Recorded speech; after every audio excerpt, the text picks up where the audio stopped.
conocimientos previos son los que hemos logrado del tiempo.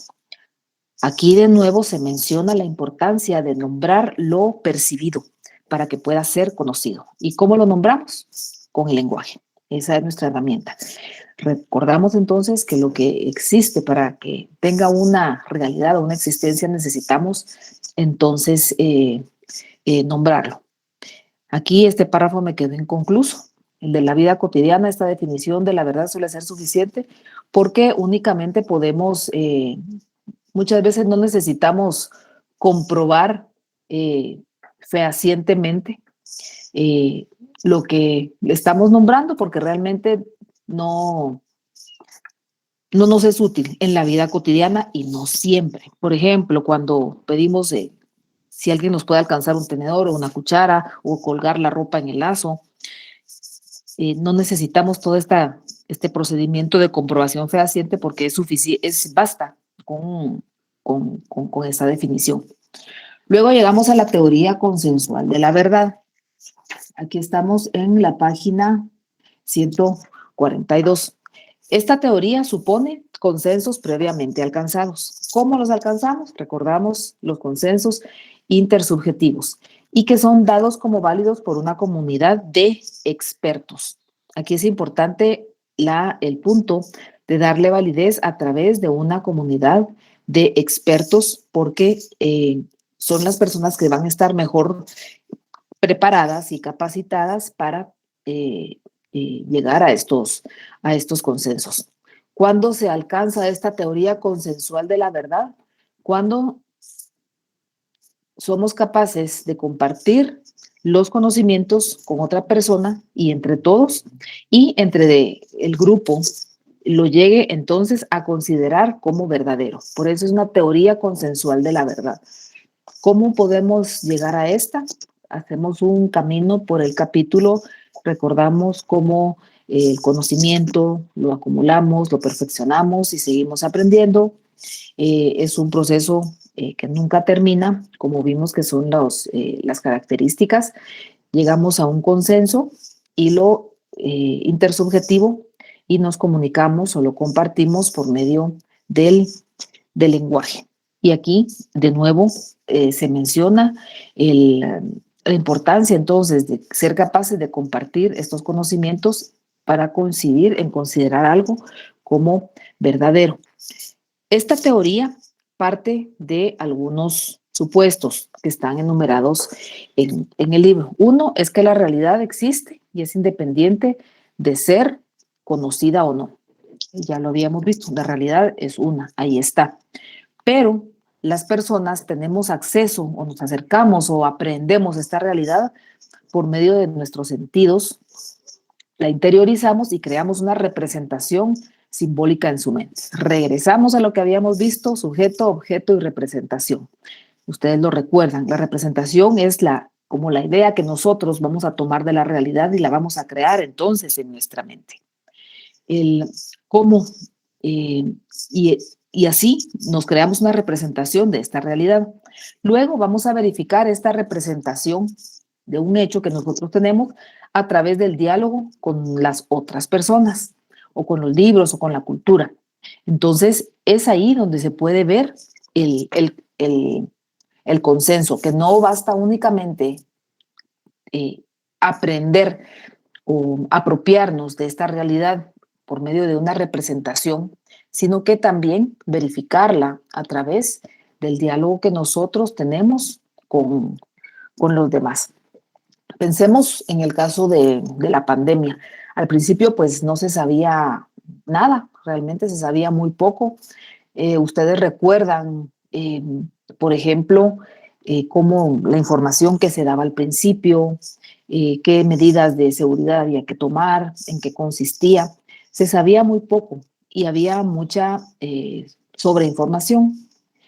Era como incluso se le dio un nombre que era infodemia, que es como una epidemia de información, pero no es información útil, digamos, sino que era una información que podía llevar a muchas confusiones. Entonces todos teníamos acceso a esta información.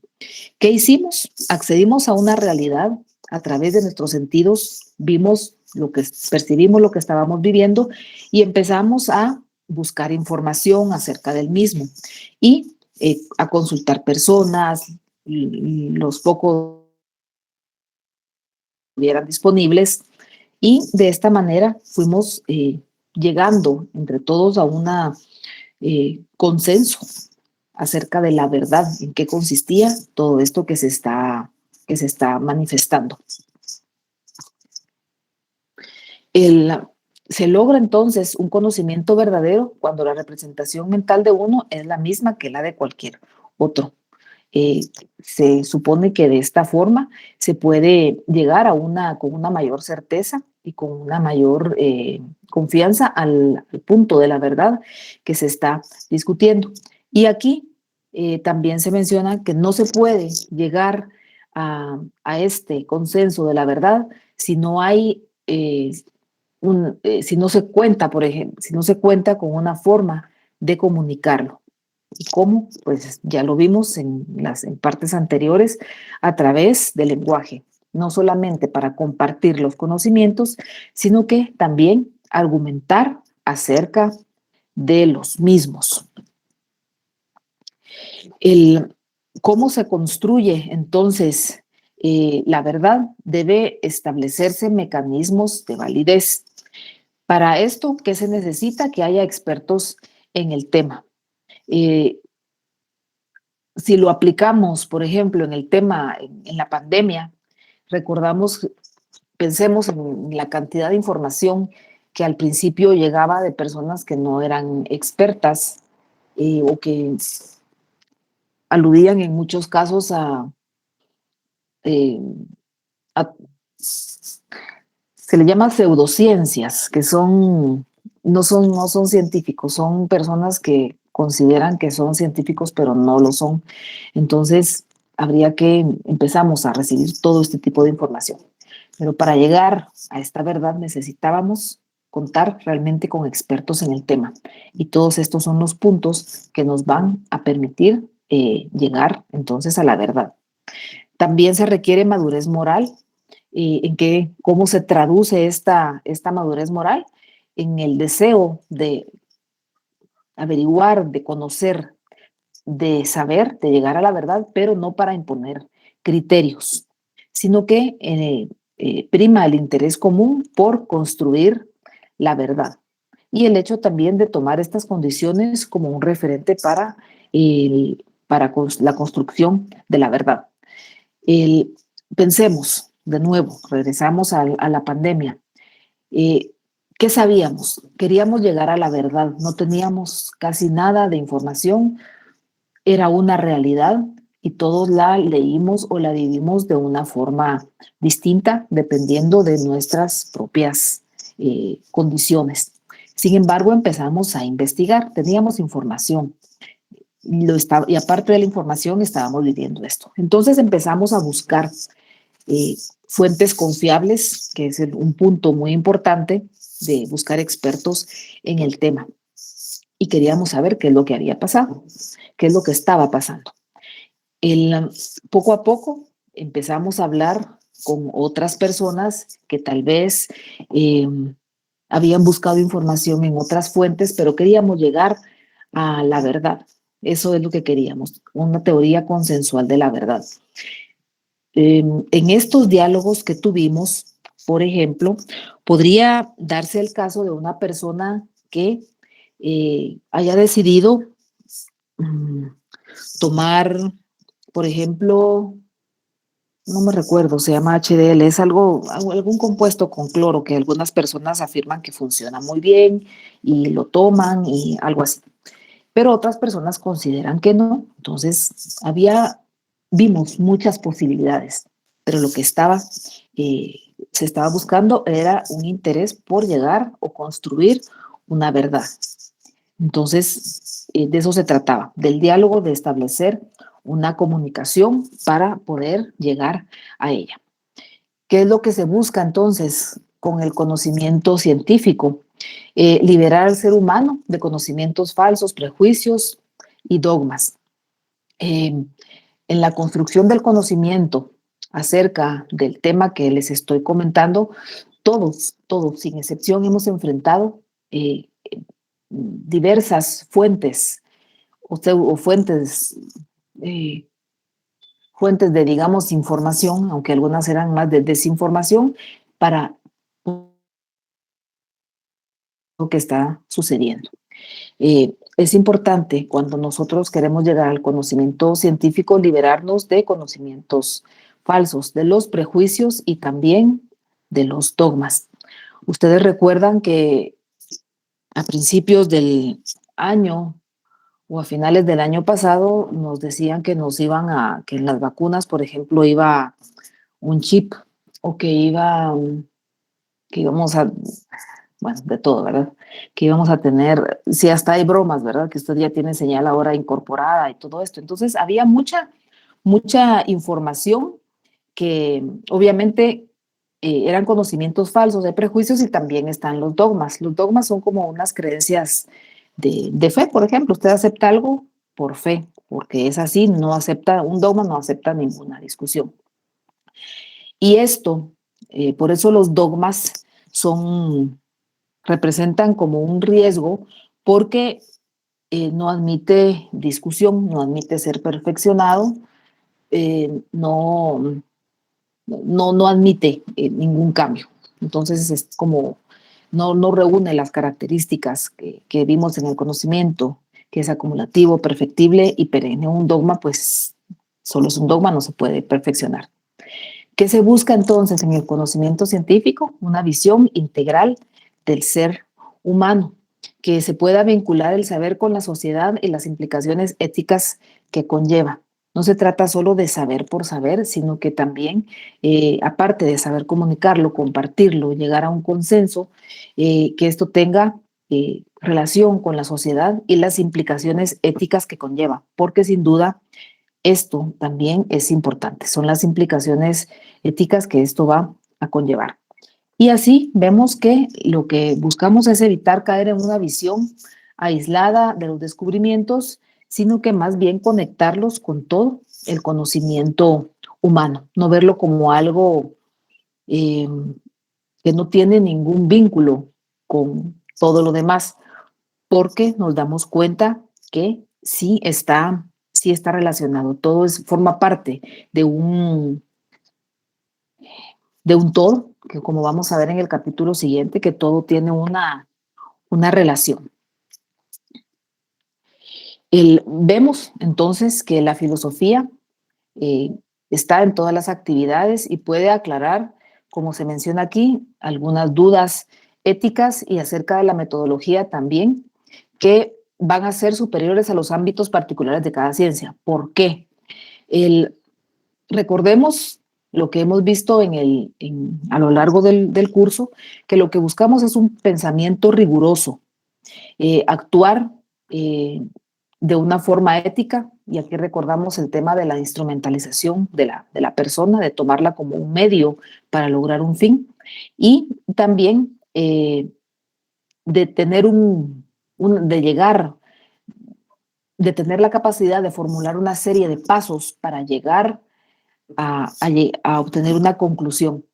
Aquí vemos, por ejemplo, si, mire, ¿y a mí para qué me sirvió estudiar las falacias o para qué los silogismos? Porque ahí vemos por qué es importante de tener un pensamiento riguroso, no solamente en el curso de filosofía, sino que en toda su carrera, incluso en la vida, esto nos da estas luces. Por eso se afirma que son superiores a los ámbitos particulares de cada ciencia, porque cada ciencia pues tiene sus áreas de trabajo, pero esta visión entonces que nos está dando la filosofía es superior incluso a estas particularidades de cada parte del conocimiento. ¿Cuáles son las características o perdón,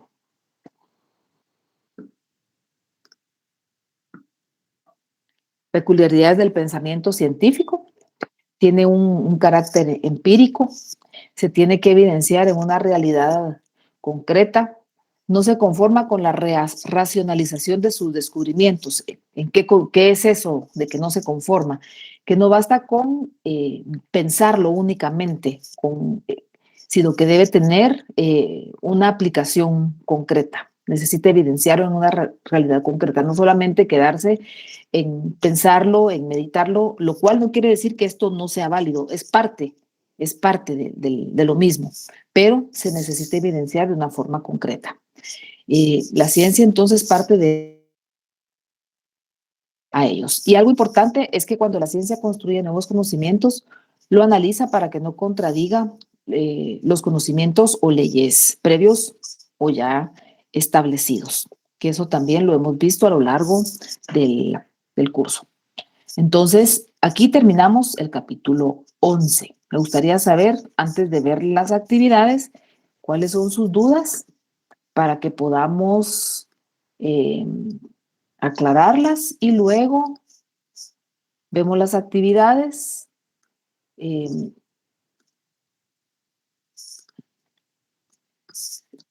Ya me confirmaron el 1, el 2 y actividades. Entonces, tenemos todas las actividades normales. En otros años no había actividad del 2, pero ahora lo dejaron así. Solo les voy a... No. Bueno, entonces, para la próxima no estamos terminando, ¿verdad? Entonces, de esta manera, mientras piensan sus preguntas, vamos a terminar hoy el capítulo 11, vamos a empezar el 12, lo terminamos el martes y el viernes, pues ya solamente sería ver qué dudas tienen porque la semana siguiente empezamos exámenes. ¿De qué página a qué página? Empezamos capítulo 8. ¿Qué página es capítulo 8? 6, 7. Capítulo 8 de la 99 a la...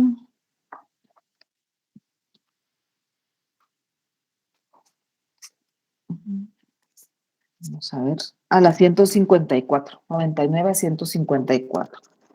Esa es la parte que va a ser evaluada en el examen. Vienen los razonamientos, el silogismo, las falacias formales, las falacias no formales también. Y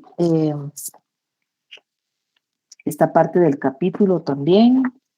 Y especialmente la parte más...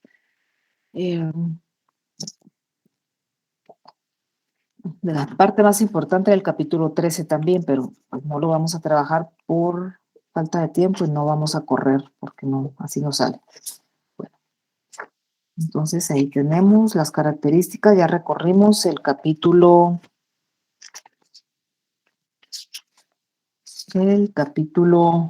11. Vamos a, perdón.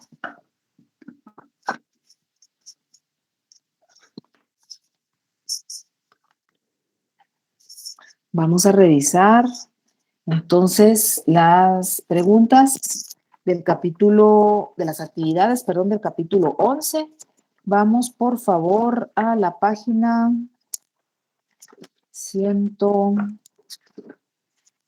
203, página 203. Ahí estamos. Capítulo 11 es bastante cortito las actividades. Capítulo 11, página 203. Vamos a aquí estamos. Vamos a revisar las actividades. Si ya están allí, entonces vamos a ver capítulo 11, página 203. Jairo Alarcón llama al conocimiento una segunda mirada porque el razonamiento analiza lo que la vista percibe y lo relaciona con conocimientos anteriores. Es como ver un mismo hecho con otros ojos. ¿Con cuáles otros ojos? Con los que nos dan los conocimientos anteriores que tenemos. La número 2. De acuerdo con Kant, el grado del saber consiste en la opinión que esté fundamentada por pruebas y argumentos. Número 3, Robert Hooke en este año con la ayuda de su equipo, llegó a un descubrimiento. Eh, el nombre y la descripción de ese nuevo saber, dentro de los elementos del conocimiento, se conoce como la representación. Luego, en la número 4, una persona descubrió microorganismos en una gota de agua y esto le sirvió más adelante a otra persona para identificar, tener nuevos conocimientos. Esto pone en evidencia que el conocimiento es entonces acumulativo. En la siguiente,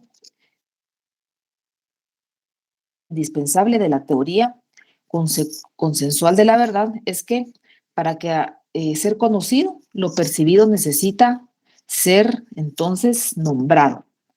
¿Cómo? A través del lenguaje. De ahí tenemos entonces la importancia. Y por último, según Mario Bunge, la ciencia y la filosofía siempre han estado de la mano. Se necesitan una de otra para, entonces, para avanzar. Bueno, vamos a continuar con el otro capítulo. Entonces, jóvenes, si no tienen preguntas, vamos a iniciar de una vez con el 12. Empezamos hoy 12. No creo que lo terminemos hoy, pero si lo terminamos, nos dedicaremos a repasar y a practicar el resto del tiempo. Y recuerden también que siempre, siempre vamos a hacer una revisión del examen final, como lo hemos hecho en otras ocasiones con los exámenes parciales. Y esto será ya sea el martes o el viernes, todavía no tenemos el examen, pero sí se los voy a leer como hemos hecho en otras ocasiones, les leo en general qué es lo que entra, y cuántas series hay y todo esto para que ustedes estén entonces preparados para su examen. Este es el último capítulo entonces que vamos a trabajar. Que vamos a trabajar en el curso. Hay una pequeña introducción cuando se refiere, en qué consiste, lo voy a buscar.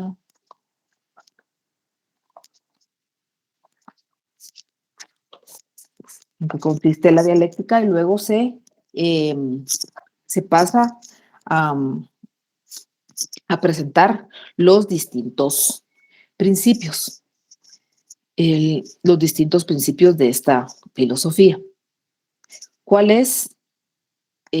Vamos a ver entonces los distintos principios y los vamos a pensar, todos están relacionados.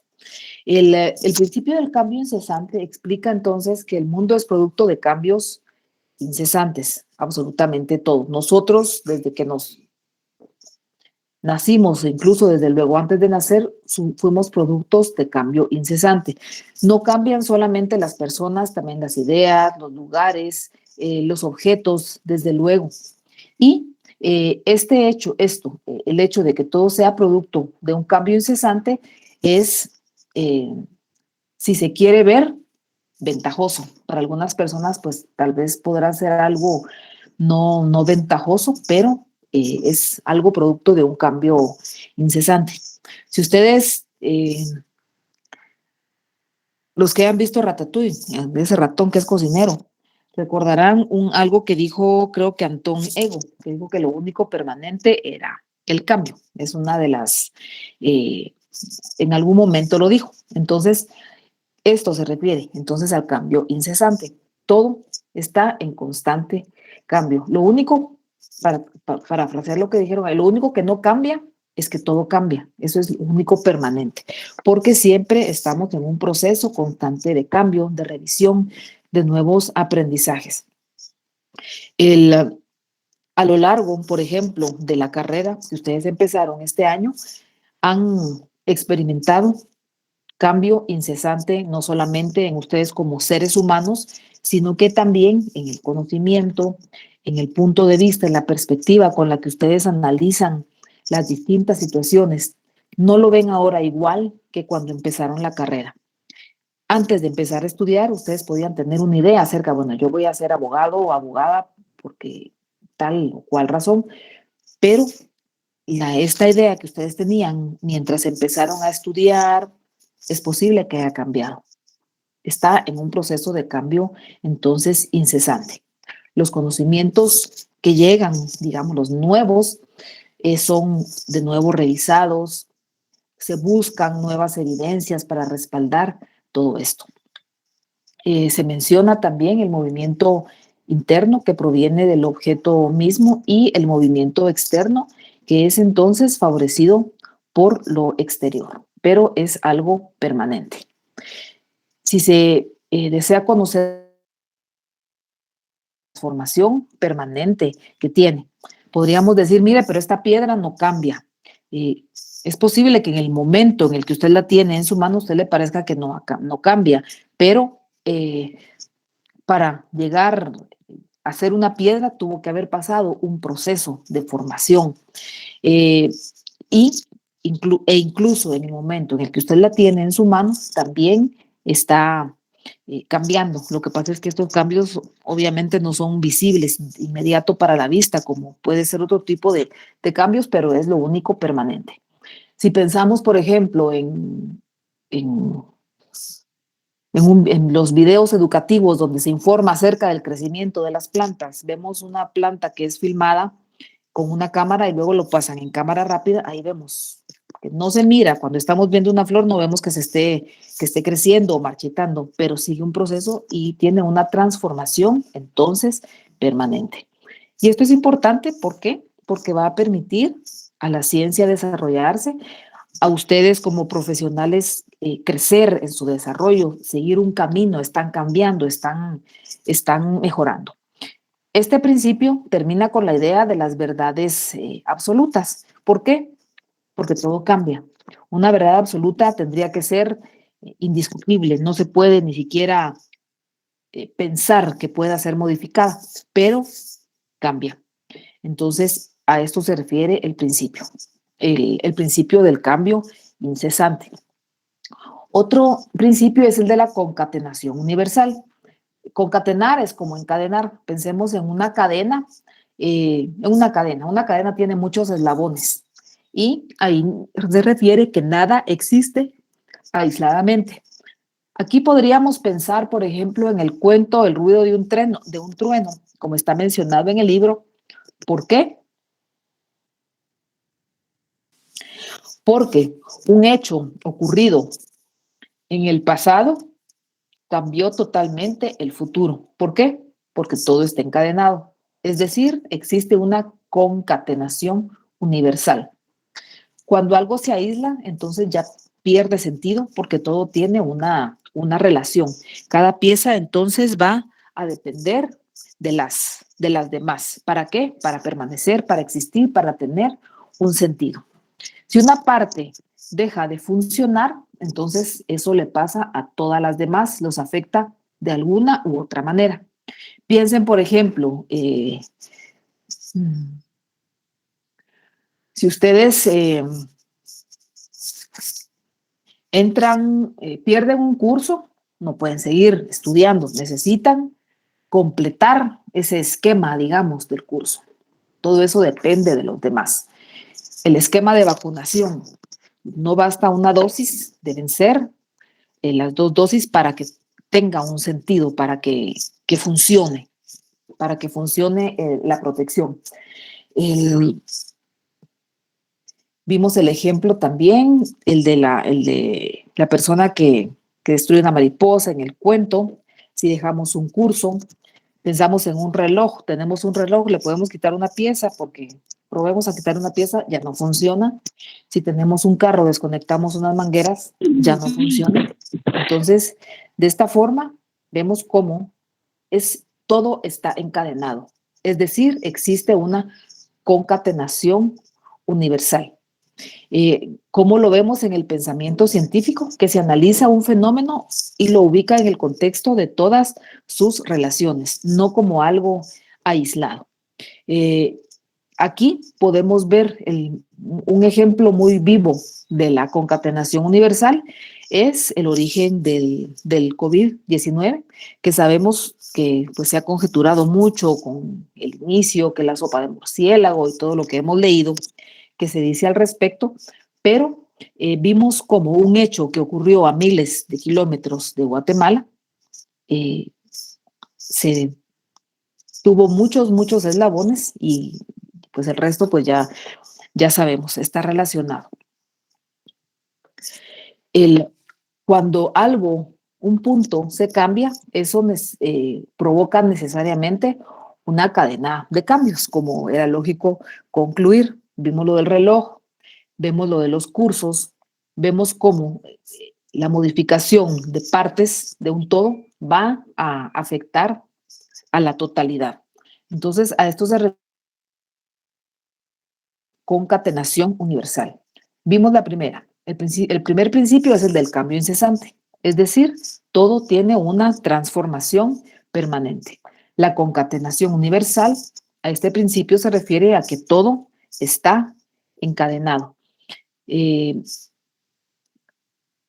relaciones, está ubicado en un contexto, no puede ser que esté totalmente aislado porque de alguna manera va a influir entonces en los demás.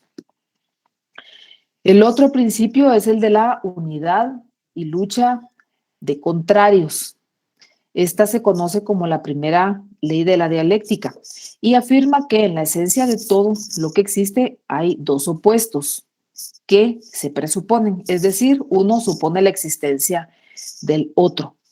Si hay muerte, es porque antes hubo vida. Si hay luz en la mañana, por ejemplo, si usted puede encender, entra en un lugar y enciende la luz, es porque antes había una oscuridad.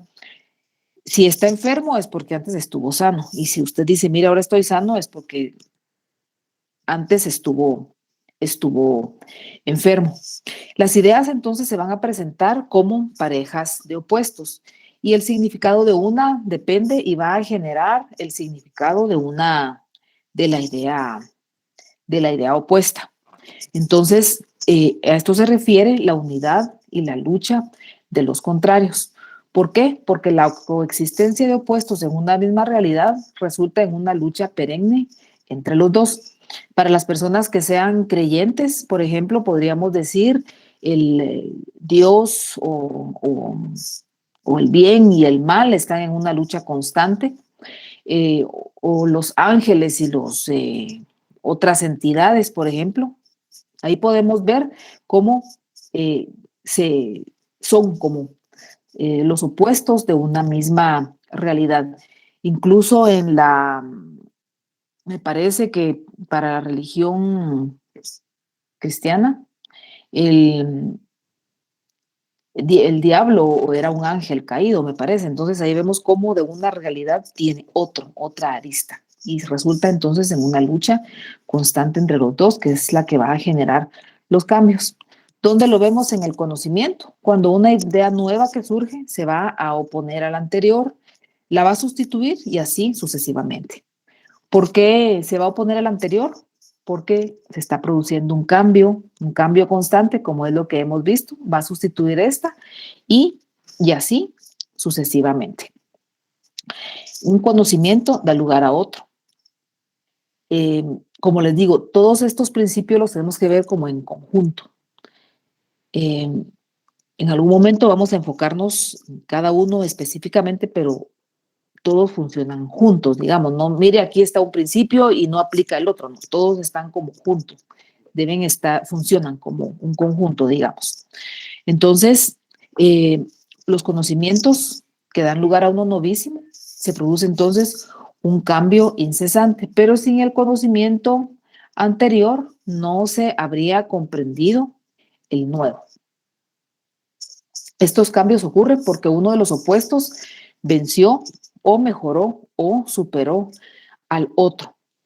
Para conocer entonces la realidad, tenemos que buscar esta lucha de opuestos que se va a establecer. ¿Para qué? Porque esto nos va a permitir conocer mejor la dirección que tomarán los acontecimientos, qué es lo que está sustituyendo un hecho al otro. Por ejemplo, si pensamos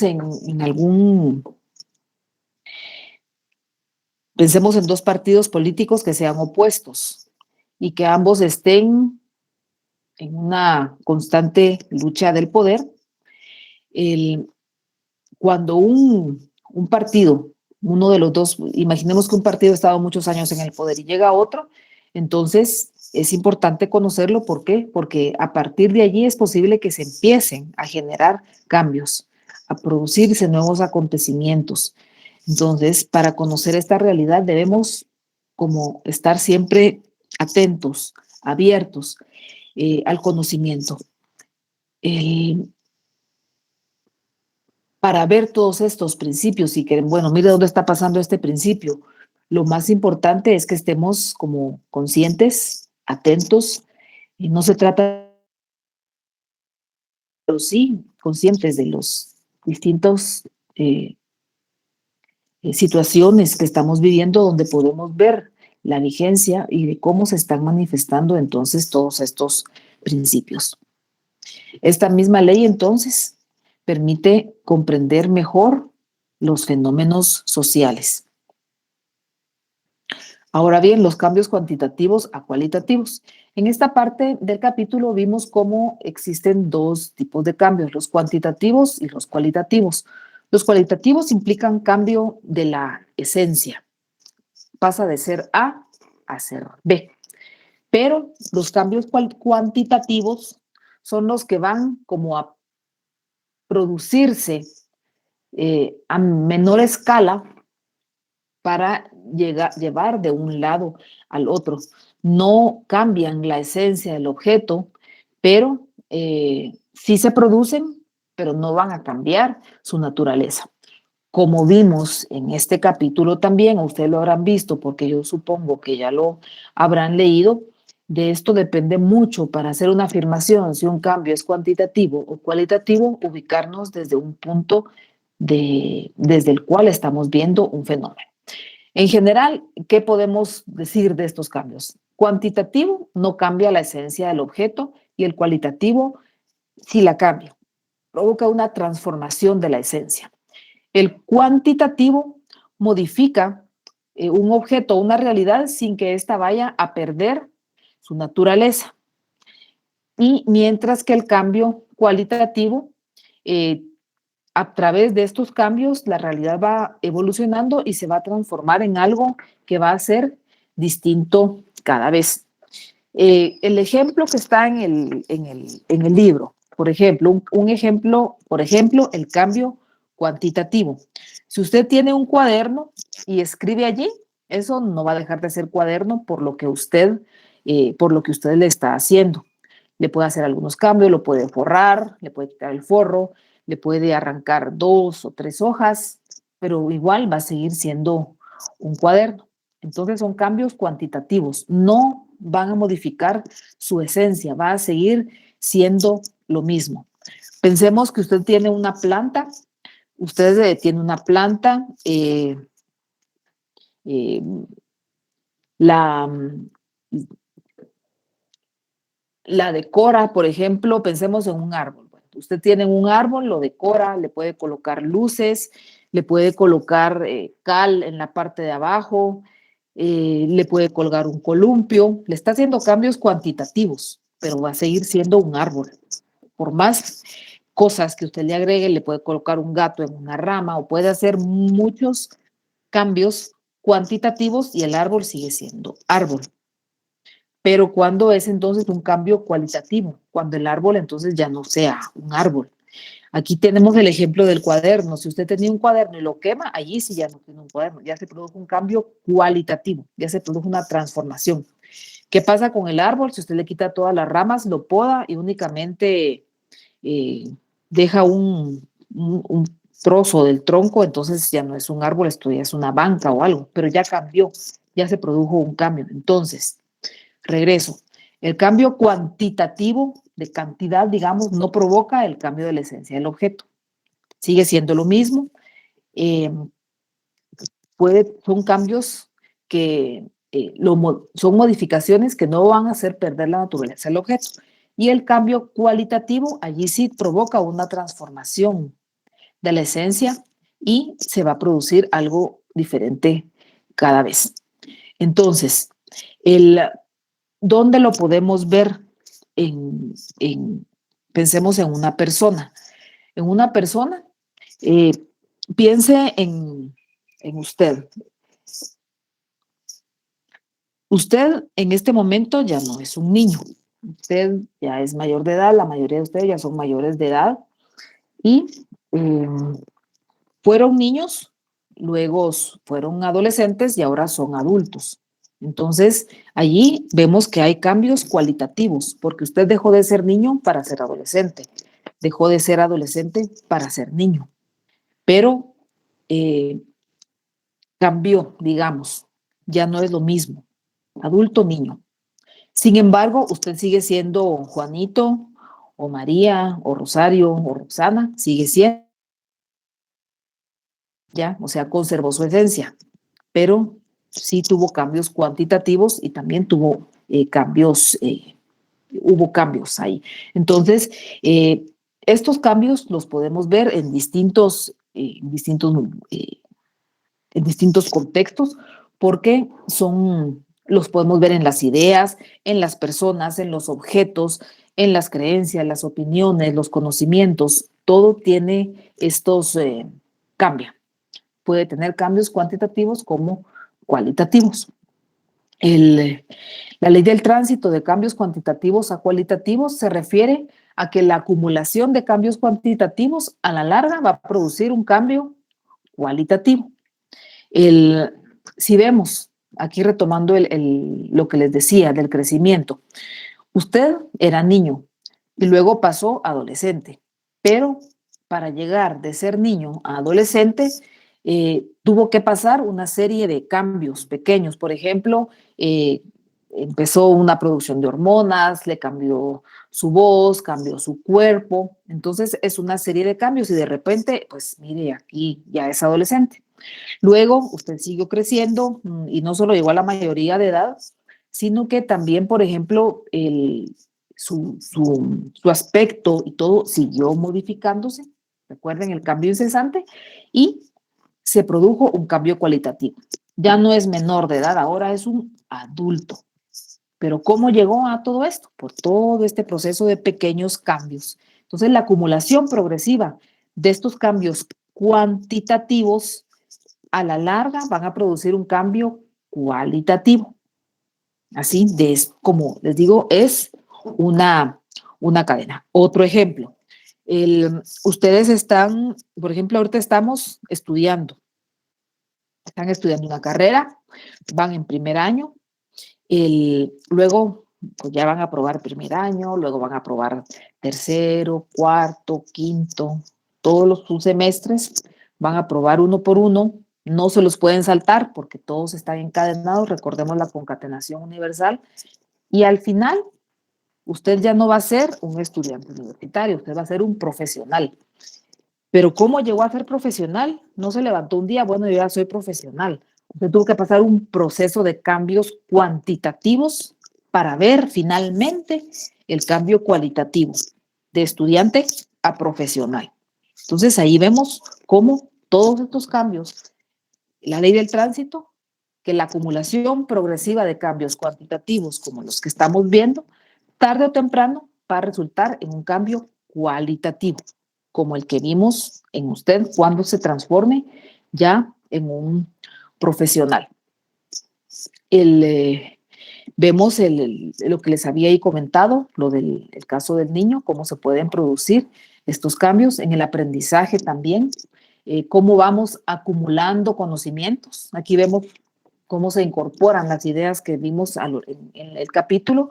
Usted acumula conocimientos, los perfeccionó y poco a poco, al perfeccionar estos conocimientos, siguió en una formación perenne y finalmente se logró un cambio cualitativo. Desde que sea usted estudiante a profesional o simplemente de ver letras hasta leerlas. Entonces, ahí es una serie de cambios. Ahí vemos todo.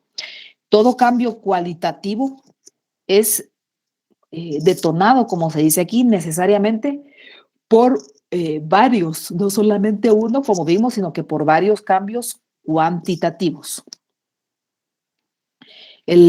Si es un cambio cualitativo o cuantitativo, eso va a depender entonces de las circunstancias que estemos tomando en cuenta al momento de hacer una afirmación. Aquí vemos el ejemplo, un paso de niño, de adolescente, es un cualitativo, pero sigue siendo entonces la misma persona. Y ahí vemos, por eso es importante determinar el punto desde el cual se está haciendo esta afirmación. Luego tenemos la negación de la negación, pero esa nos vamos a quedar aquí. Y antes de pasar a esta, quisiera saber cuáles son sus dudas para no correr con ese tema. ¿Qué preguntas tienen? Carmen María, dígame. Sí, licenciada, buenas tardes. Buenas tardes. Tenía aquí entonces podríamos decir que cuantitativo es cuando le agregamos a un objeto o a una persona algo y eso no pierde la esencia de lo que es, ¿verdad? Y en cualitativo es su cualidad, cuando ya cambiamos así como dijo del cuaderno, que si lo quemamos se convierte en ceniza. Entonces sería, en uno sería agregarle y en otro es como quitarle la esencia que tenía antes, ¿verdad? Podría ser no solamente agregarle, sino que podríamos incluso quitarle sin que pierda su esencia. Por ejemplo, pensemos en los árboles. Yo les puse el ejemplo, usted le puede colocar unas luces, pintarlo, colocarle esto o el otro, pero también, por ejemplo, en una época del año se queda sin hojas y sin flores, pero sigue siendo árbol. O sea, perdió algo, son cambios cuantitativos, pero no perdió la esencia de ser árbol.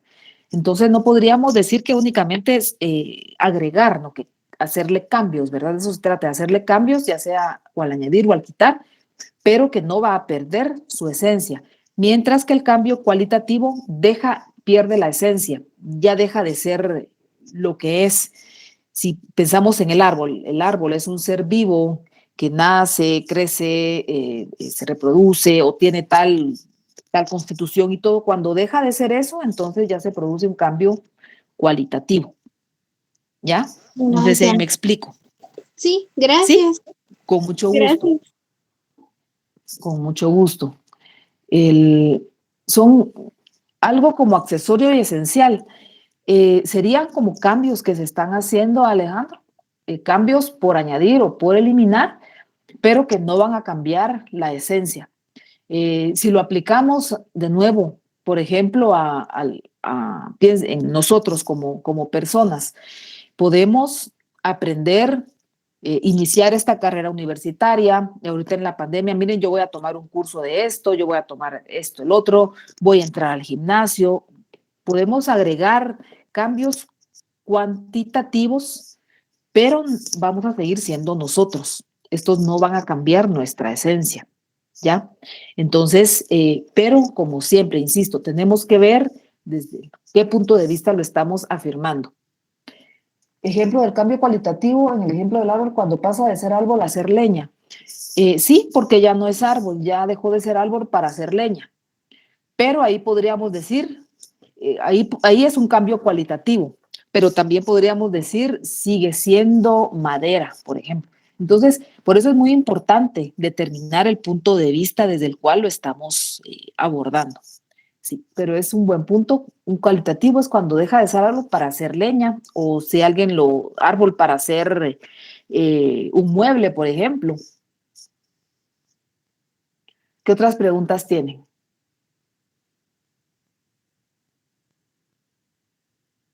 Con gusto. ¿Preguntas?